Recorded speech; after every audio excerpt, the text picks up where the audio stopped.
Olá a todos, aqui vos apresento um vídeo sobre um personagem histórico meu antepassado. Frederico, Barba Ruiva, o grande e lendário Sacro Imperador. Frederico, Barba Ruiva, Imperador do Sacro Império Romano Germânico, meu 27º avô, 5 vezes meu avô, tetravô de Dom Dinis, rei de Portugal. História dos meus mais antigos antepassados de quem muito me orgulho descender. Frederico, Barba Ruiva, Imperador do Sacro Império Romano Germânico, nasce em 1123 e morre em Fus-Salef, em 10 de junho de 1190, era filho de Frederico II, Duque de Suábia e de Judite Duquesa da Baviera, neto paterno de Frederico I, Duque de Suábia e de Inês da Alemanha, filha de Henrique IV, Imperador do Sacro Império Romano Germânico, e neto materno de Henrique IX, Duque da Baviera e de Ulfilde da Saxónia. Frederico, Barba Ruiva era descendente do Imperador Carlos Magno, seu 10º avô, por via paterna. Frederico, Barba Ruiva, foi imperador romano-germânico de 1155 até sua morte, a 10 de junho de 1190. Foi eleito rei da Alemanha em Frankfurt em 4 de março de 1152 e coroado, em Aachen, 5 dias depois. Tornou-se rei da Itália em 1155 e foi formalmente coroado como monarca supremo do Império Romano-Germânico pelo Papa Alexandre IV em 18 de junho de 1155. 2 anos mais tarde, o termo sacro, sagrado, ou sacro, foi utilizado pela primeira vez para se referir ao Império. Foi também coroado rei da Borgonha, na cidade de Arles, a 30 de junho de 1178. Frederico recebeu o nome de Barba Ruiva pelas cidades italianas que tentou governar. Em alemão ele era conhecido como Kaiser Rotbart, Imperador Barba Ruiva. Antes da sua eleição para imperador, Frederico tinha herdado o comando do Ducado da Suábia, de 1147 a 1152, como Frederico III. Era o filho do Duque Frederico II da dinastia de Hohenstaufen e da Duquesa Judite, filha de Henrique IX da Baviera, da rival Casa do Elf. Frederico I assim descendia das duas mais poderosas famílias nobres da Alemanha, fazendo dele a escolha mais óbvia para ser apontado como imperador pelos príncipes eleitores. Muitos historiadores consideram-no como o maior imperador medieval do Sacro Império Romano Germânico. Ele combinava qualidades que quase o tornavam um super-homem para os seus contemporâneos: a sua longevidade, a sua ambição, as suas habilidades organizacionais, a sua capacidade no campo de batalha e a sua perspicácia política. Entre suas contribuições para a sociedade e cultura da Europa Central, estava o restabelecimento do Corpus Juris Civilis, ou Estado de Direito Romano, no Império, o que contrabalanceou o poder papal que dominava as nações alemãs desde a conclusão das controvérsias das investiduras. Vida e reinado. Primeiros anos. Frederico nasceu em 1122. Em 1147 ele tornou-se duque da região de Suábia, Herzog von Schwaben, no sul da Alemanha, e logo depois fez a sua primeira viagem para o leste, acompanhado pelo seu tio, o rei germânico Conrado III, na Segunda Cruzada. A expedição provou ser um desastre, mas Frederico conseguiu distinguir-se e ganhou a confiança do rei. Quando Conrado morreu, em fevereiro de 1152, apenas Frederico e o príncipe-bispo de Bamberg estavam no seu leito de morte. Ambos afirmaram posteriormente que Conrado, em controle total de suas capacidades mentais, deu a insígnia real a Frederico e o indicou para suceder-lhe como rei, em detrimento do seu próprio filho de 6 anos, o futuro Duque Frederico IV da Suábia. Frederico rapidamente começou a tratar de garantir a sua coroa e em Frankfurt, a 4 de março de 1152, foi formalmente apontado como rei germânico pelos príncipes eleitores do reino.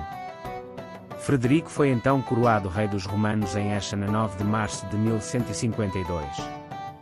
O seu pai era membro da família Hohenstaufen e a sua mãe era da família Welf, consideradas as duas mais poderosas casas da Alemanha. Os Hohenstaufens eram conhecidos como gibelinos, que é derivado do nome italianizado do castelo do Eblingen, com lugar em Suábia. Os Welf, numa italianização similar, eram chamados de Guelfos. Os reinados de Henrique IV e Henrique V deixaram o Império Romano-Germânico num estado lamentável, com o poder minguando sob o peso da questão das investiduras. Durante quarto de século após a morte de Henrique V, em 1125, a monarquia alemã era mais um título nominal, sem nenhum poder real. O rei era escolhido pelos príncipes, mas este não recebia qualquer apoio fora do seu próprio ducado e era impedido de realizar qualquer autoridade real ou exercer uma posição de liderança concreta no reino. O título real era então passado de uma família para outra para impedir qualquer interesse dinástico na coroa alemã. Quando Frederico foi escolhido para ser rei em 1152, o poder real estava suspenso há mais de 25 anos e estava em declínio havia mais de 80 anos. A única fonte de riquezas abundante disponível para conquista eram as prósperas cidades do norte da Itália, que estavam ainda em controle nominal do rei alemão, sendo, na prática, completamente independentes. A linhagem tinha crescido com a morte do rei Henrique V, em 1125. Os príncipes alemães recusavam-se a dar a coroa ao seu sobrinho, o Duque da Suábia, por medo de que ele pudesse tentar restabelecer o poder imperial. Ao invés disso, escolheram Lotário III para governar, mas este viu-se envolvido numa grande disputa contra os Hohenstaufens, que tinham-se ligado a um Welf. Um dos Hohenstaufens acabou conquistando o trono alemão e coroou-se Conrado III da Germânia. Quando Frederico Barba Ruiva sucedeu a seu tio, em 1152, parecia haver excelentes perspectivas para acabar com as disputas, já que ele era um Welf por parte da mãe. O Duque da Saxónia, um Welf, Henrique, o Leão, não seria apaziguado tão facilmente, contudo, permanecendo um implacável inimigo da monarquia Hohenstaufen. Barba Ruiva tinha os ducados da Suábia e Franconia, que eram as suas forças originais, e alguns outros pequenos territórios sob o seu controle direto para tentar construir um império. A Alemanha que Frederico tentava unificar era na verdade uma miscelânea de mais de 1600 estados individuais, cada um governado por seu próprio príncipe. Alguns destes, como na Baviera e na Saxónia, eram bem grandes, mas a maioria eram pequenos feudos, sendo apenas pontos no mapa. Os títulos dados ao rei germânico eram César, Augusto e Imperador dos Romanos. Quando Frederico assumiu todos estes títulos, eles eram nada mais do que peças de propaganda com pouco significado real. Frederico era um líder pragmático que lidou com os diversos príncipes alemães baseado em interesses comuns. Ao contrário do rei Henrique II da Inglaterra, Frederico não tentou acabar com o sistema feudal, sendo que na verdade ele tentou restaurá-lo. Os grandes nomes da guerra civil na Germânia eram o Papa, o Imperador, os Gibelinos e os Guelfos, mas, na prática, nenhum destes acabou emergindo como vitorioso. Terceira Cruzada e a sua morte.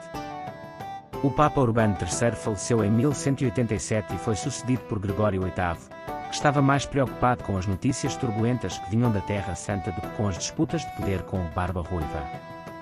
Após fazer as pazes com o novo Papa, Frederico jurou levar a cruz de Cristo na Conferência de Mainz em 1188. Frederico embarcou então na Terceira Cruzada, 11 de maio de 1189, uma grande expedição conjunta com os franceses, liderados pelo rei Filipe II, e os ingleses, sob comando do rei Ricardo Coração de Leão. O imperador Frederico Barba Ruiva organizou um exército de 100 mil homens, incluindo 20 mil cavaleiros, e partiu, por terra, para a Terra Santa.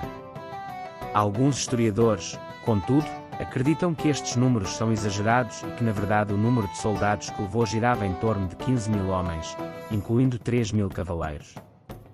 Os cruzados passaram pela Hungria, Sérvia e Bulgária antes de entrar no território bizantino, chegando a Constantinopla no outono de 1189.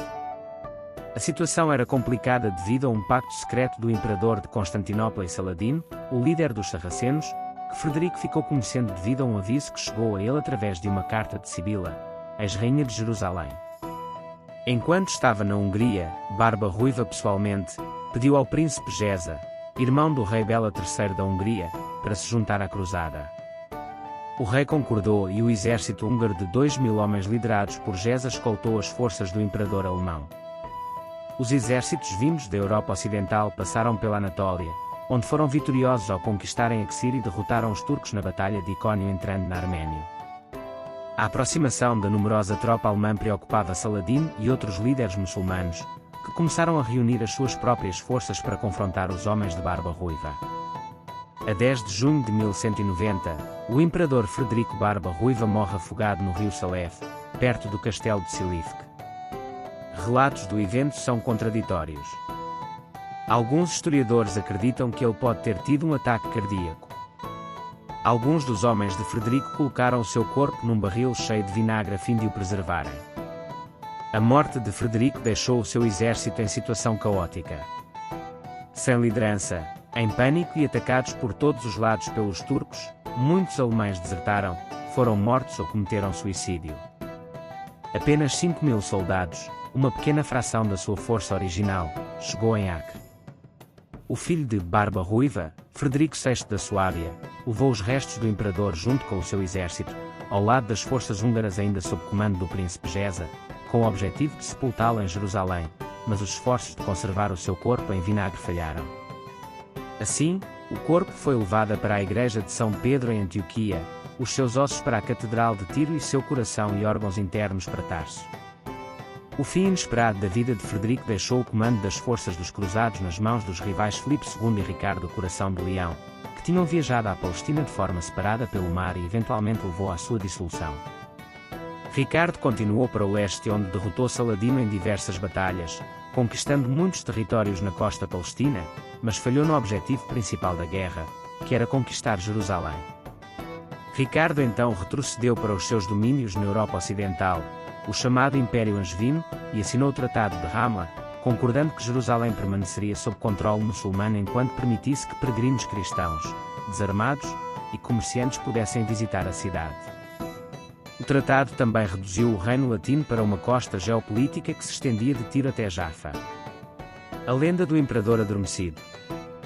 Uma lenda medieval afirma que o Imperador Frederico Barba Ruiva não morreu, mas adormeceu numa caverna, juntamente com o seu cavalo e vários cavaleiros, aguardando o momento da sua volta, quando for necessário unir toda a Alemanha. Família e descendência. O primeiro casamento de Frederico, Barba Ruiva, com Adelaide de Vohburg, não produziu nenhum filho e foi anulado. Do seu segundo casamento, com Beatriz da Borgonha, minha 27ª avó, 5 vezes minha avó, nasceram os seguintes filhos, as Frederico V, Duque de Suábia. Henrique VI von Hohenstaufen, Imperador do Sacro Império Romano Germânico, casado com Constança, Princesa da Sicília, meus 26º avós, 2 vezes meus avós. Nome desconhecido, da Suábia. Reinaldo da Suábia. Conrado von Hohenstaufen, Duque de Suábia, casado com Berenguela, Infanta de Castela. Otton I, Conde Palatino da Borgonha, casado com Margarite de Blois. Filipe de Hohenstaufen, Duque de Suábia, Rei da Germânia, casado com Irene Angelina, meus 26º avós, 3 vezes meus avós. Beatrix von Hohenstaufen, casou com Guilherme II de Thiers, Conde de Chalon. Vídeo realizado por António Carlos Janes Monteiro.